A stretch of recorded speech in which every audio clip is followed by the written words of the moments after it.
Hello ladies and gentlemen, welcome back once again to a brand new Let's Play. Today we're going to be starting another Atlas game. This is not just a standard run-of-the-mill JRPG though. We're going to be doing an action RPG that Atlas released in 2006. This game has become particularly relevant again because the main character is going to be appearing in the HD remaster of Nocturne.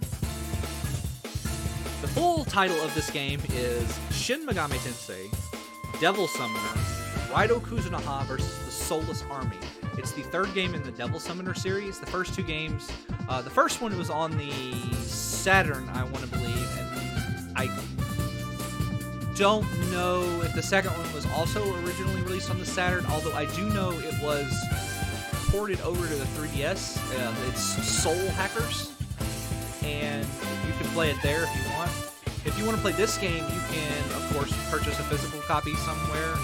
It is a PS2 game, but it is also available as a PS2 Classic on the PSN if you have a PS3. It's like $10. This and the sequel are on there, as well as Nocturne, Persona 3, 4, and both Digital Devil Saga games. I'm currently playing on a PlayStation 2 emulator, because it lets us upscale the graphics and they come through crisper. It's easier to capture video and all that from a window on my computer than set up all my capture equipment. It's a lot clearer and everything like that. But I really... This game is actually culturally troublesome in a lot of parts of the world, but me personally, I love the aesthetic and style of the game. It's very unique, and it is, the connections that this game has is also very interesting. So we're just going to do a new game.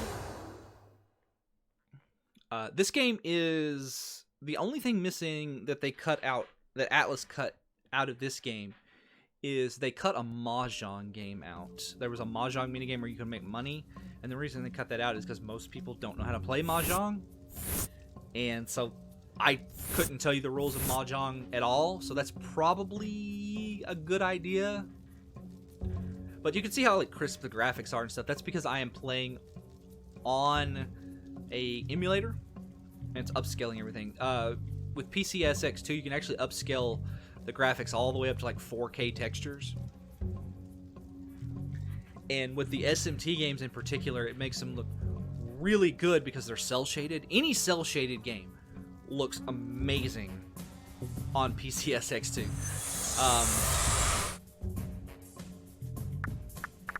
So we're going to go with...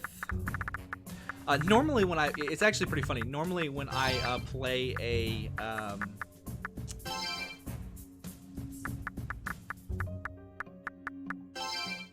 let's see. Normally when I play a SMT game and they ask for my name, I usually put in Raidou Kuzunoha if it'll fit. So I can't do that this time because, well, this is the actual Raidou Kuzunoha game.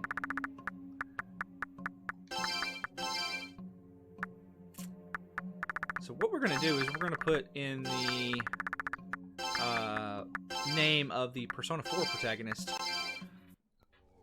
Just because I can. Mostly because Persona 4 is on my mind. I just recently beat Persona 4 again on the Steam release. So, again, it's just on my mind. I actually just beat both Persona 5 Royal and Persona 4. I don't think I'll ever LP a Persona, later Persona games. They're just too long. Like Persona 5 Royal took me 120 hours to beat, and like I was going through quick. I was not dilly-dallying. I skipped a lot of the early game, like fast forward through it. It's just Persona 5 is a very long game. But enough about Persona. So this is Raidou Kuzunoha versus the Soulless Army. It is an action RPG. It's not terribly complicated. The battle system, I guess the best way to describe it is very similar to like the Tales of system, where you go to a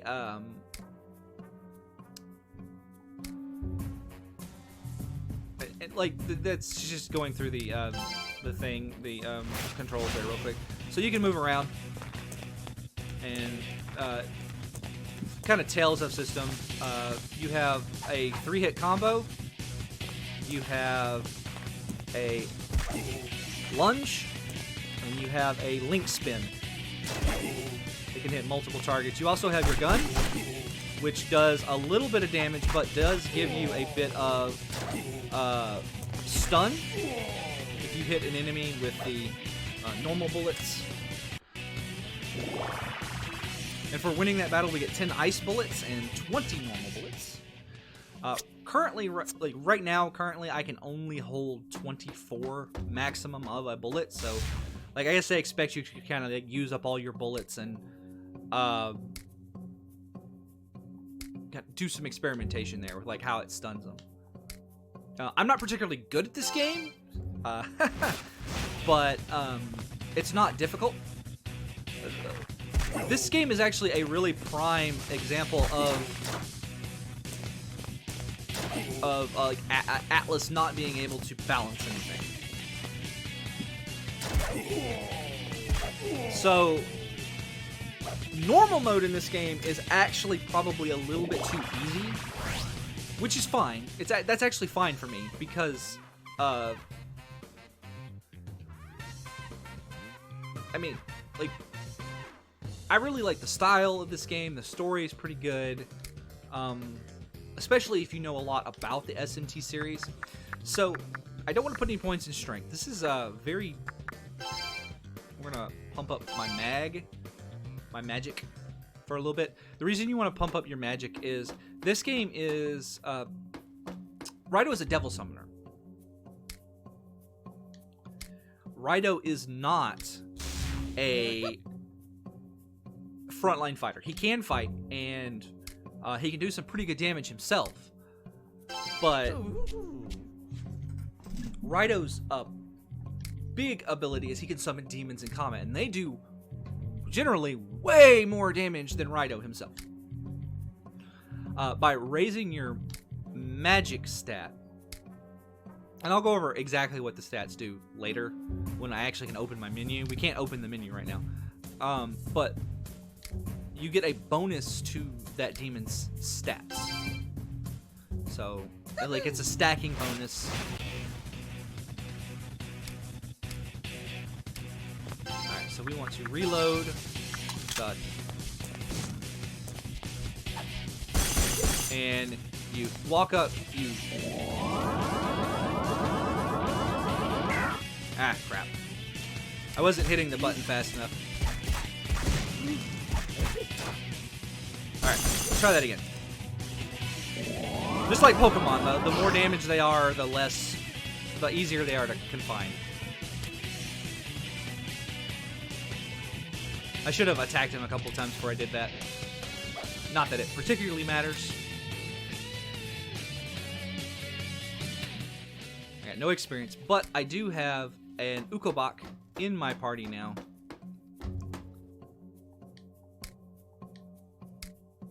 Nope, we're good.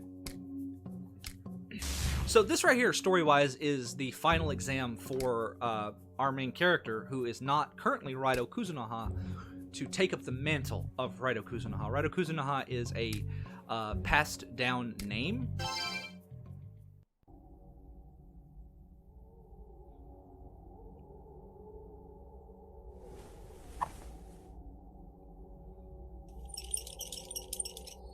And Raidou summons his demon. He stores his demons in these tubes.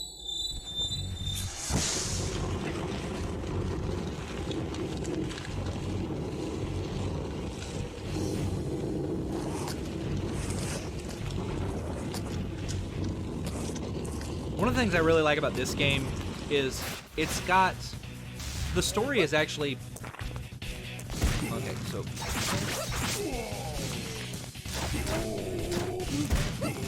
So when you hit an enemy with their weakness, they get stunned for a really long time, and you can, in any attack you do on them, is a crit.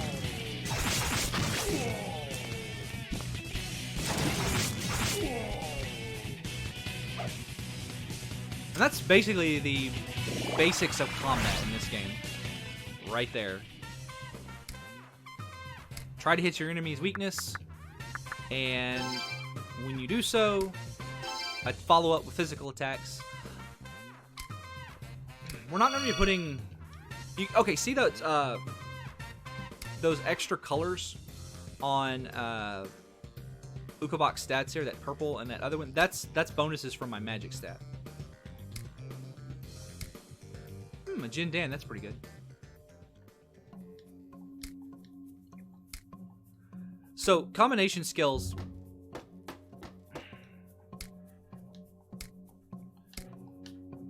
Yes. Combination skills are basically the limit breaks of the game. As you do damage and hit elemental weaknesses and things like that, your demon will, in the bottom left corner there, you have a little morale icon, which is actually the status icon from the original SMT games. When it's all the way up and flashing, you can hit square and X at the same time. So we're just gonna let him do that. And boom!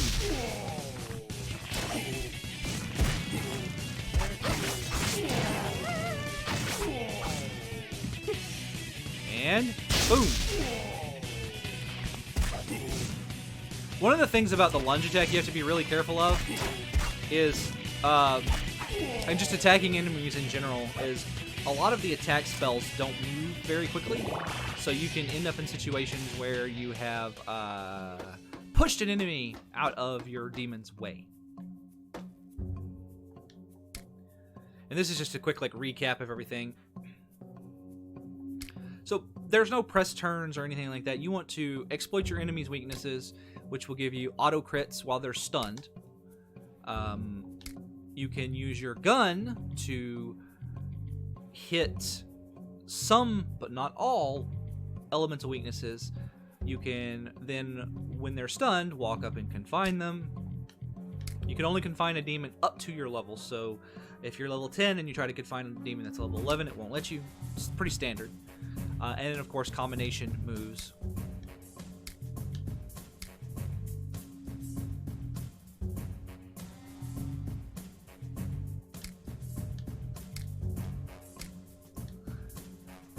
All right. Yes. And here we're going to fight this lady? She's not a snake lady. That's more of a, I don't know, caterpillar bottom?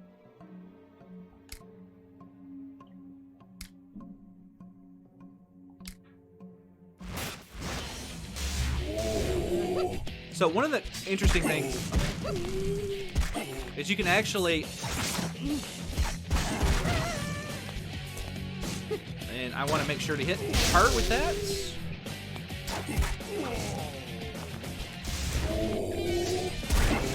Okay.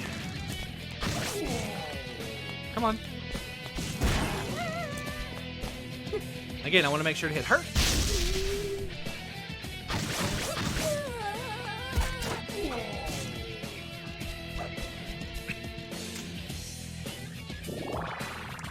We get some fire bullets from there. That's going to be useful.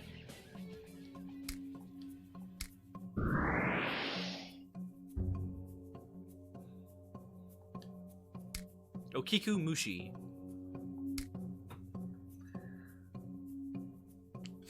So, the story of this game takes place in Taisho 20, which, if you know anything about Japanese history, by the way, I have the actual, player's handbook for this, and the first, 50 pages of it are dedicated to giving you a history lesson of the Taisho era, and just to kind of, you can understand what's going on. But in real life, the Taisho era only lasted 15 years, so it didn't get to Taisho 20. It ended at Taisho 15. So the timeline here is already different from the real world. But this is Goto Doji. He is a cat. He's basically Raidou's minder, I guess. And I don't have any control over the speed of the text here. It's all automatically going. But the Taisho era was like this rapid, like industrialization, westernization kind of thing. And it's... I don't really know a whole lot about it. Like, I do know that, like, it's kind of portrayed as being this this era when like modern Western ideas are clashing with like traditional Japanese ideals, and you get kind of this weird like melting point of the two. Raidou himself, the Taisho era is apparently really troublesome in a lot of the world.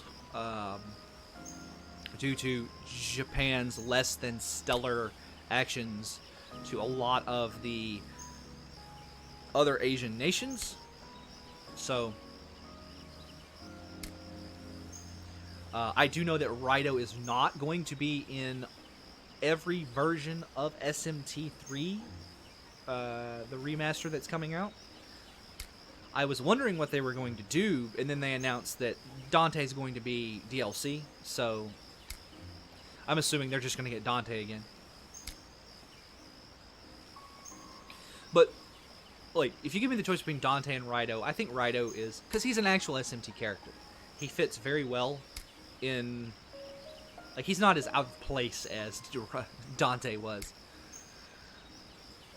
But this is the Herald of Yatagarasu. She plays an important role later. And right now, she's just kind of... She's more of... she's like another one of our handlers. And she helps us get into... well, you'll see when we get there. We're going to work for Narumi, who is the head of a detective agency. Is kind of our cover to defend the capital. The Mystic Eye is not great. It's basically your scan ability. It only shows you information you already know, more or less. So it really only exists to remind you of things. So...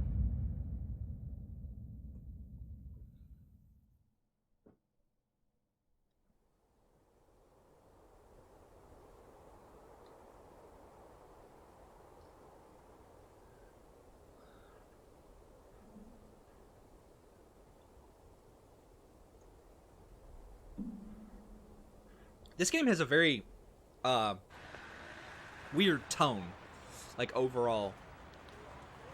It starts off kind of light, but it can get super dark, if that makes sense. Like, it never gets as bleak as like any of the main SMT games, I would say, but there are points in the game where it's like, yeah. It's definitely not as like lighthearted as like some of the more lighthearted moments in like the later Persona games, but it never gets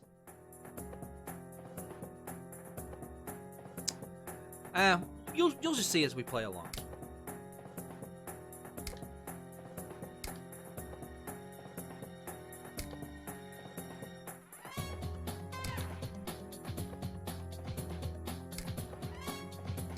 So this game came out, this is a game just like SMT3, where I think that, like, if you look at it, like, they do the lip flaps, and the lip flaps actually kind of line up with what they're saying on the screen. I think that at one point for this game and SMT Nocturne, they really wanted to have voice acting, but there is just none in the game.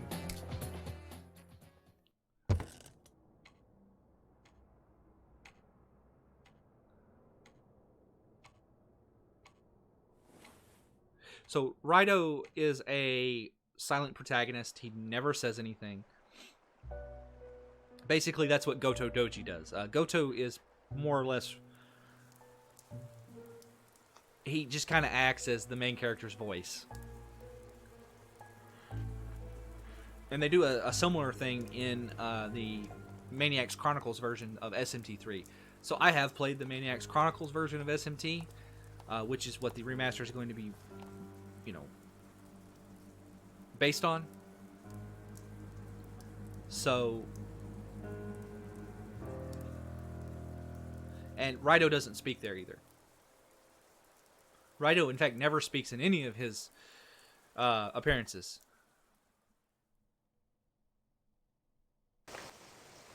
Even in other games.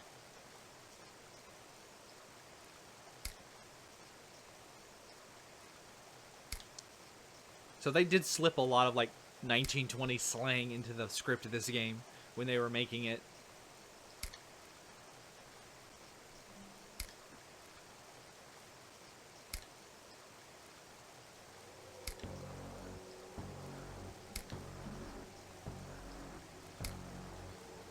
Yeah, okay, that's going from 0 to 60 really quick.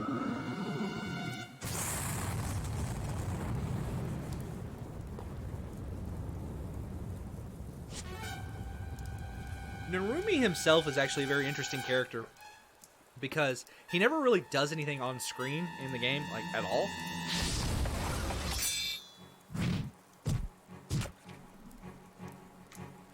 So he kind of gets overshadowed by, like, Raidou.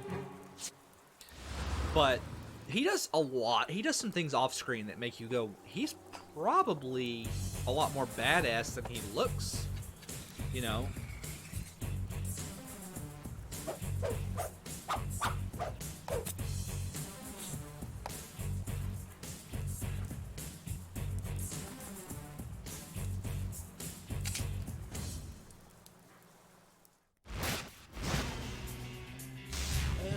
So, this is a scripted battle. You do not want to, like, waste any items or anything like that.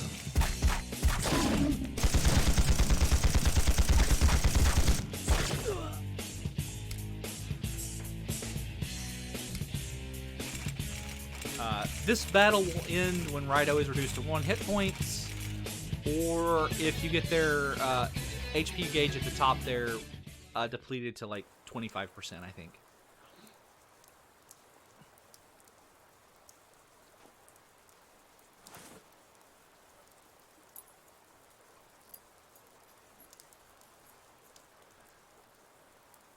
So again, this is an action RPG. I'm not super great at it. Hopefully I won't die. But again, I am playing on normal. I am not playing on the Devil difficulty, which requires a New Game Plus to get going. Because I'm not going to be doing anything in the New Game Plus, we're also not going to be getting Raiho. Raiho is a new... You can do everything in the game, but get Raiho in a single, like, cycle. And, like, in the first time you play the game. Raiho is just a... he's not even, like, a great, like, demon. He's okay. But... Raiho is just a Jack Frost that is dressed like Raidou, more or less.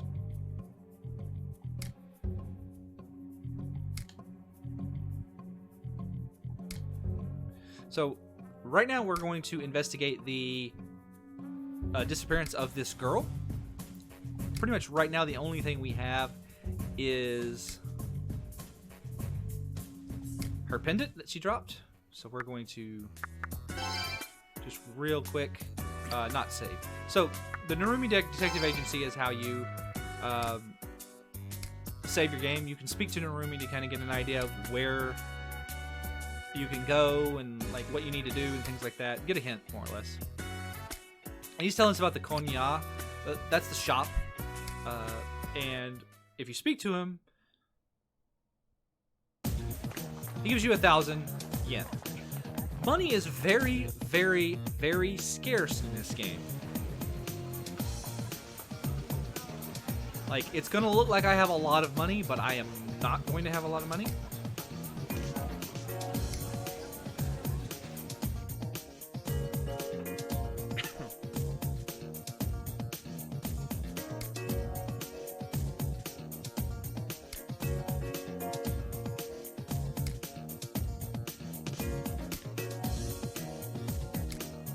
But actually, whoop, whoop.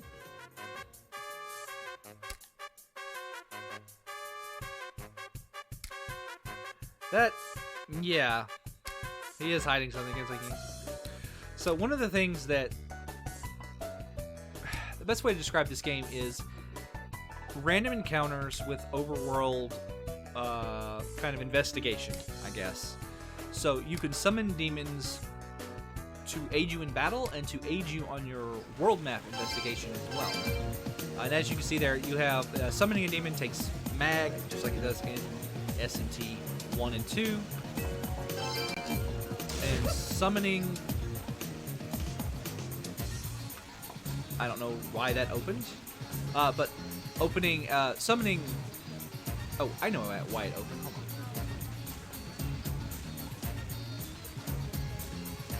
Summoning any demon will, in and out of combat, will consume mag. So you have to be careful, like when you're going through an area, that you're not using more mag in combat than you are getting from winning. You can very quickly run out. But summoning a demon to be on the world map, it doesn't consume like extra mag or anything. So like I paid the 1 mag, and now he's just out forever. And like unless I like summon a different demon or dismiss him and resummon him, I don't have to pay any more mag.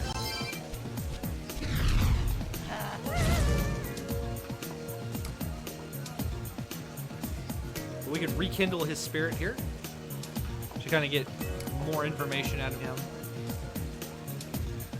Basically, the different orders of demons. There's like 70-ish demons in this game. There's not as many as like a lot of the SMT games. There's like 7 different families of demons, and there's like 10-ish or so demons in each of the family. Pyro order demons, which is what Ukobak is. One of the interesting things about this game is it actually has a lot of unique names for the demons. For the demon families, that is. So, like, he's a Pyro Order demon, which means he's fire, more or less.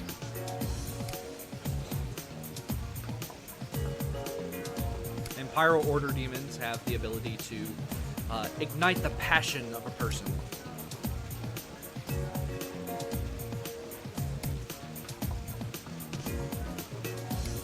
We got some nice clues from him. We got to go to the Daidojo residence. And before we go,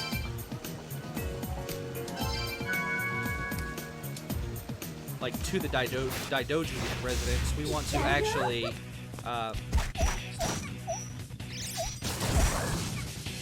well, that sucks. I got confused.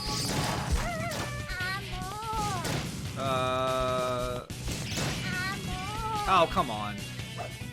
So, I do want to confine one of those. I wanted to kill one before I can find it. It's fine. Let's actually get a little bit of hit points. You really don't need to spend points in your strength, because over the course of the game, you get the ability to do something called Demon Forging. And Demon Forging basically, it raises your strength.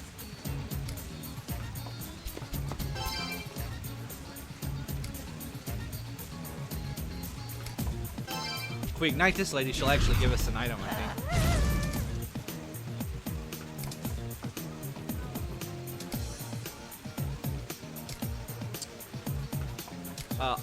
We got an Ox Bezoar. We do have random encounters in this game, like, a lot. So we actually can't use the special abilities, because Ignite is not the special ability you need to do this. So if you have a Pagan Pagan Order demons can read minds. And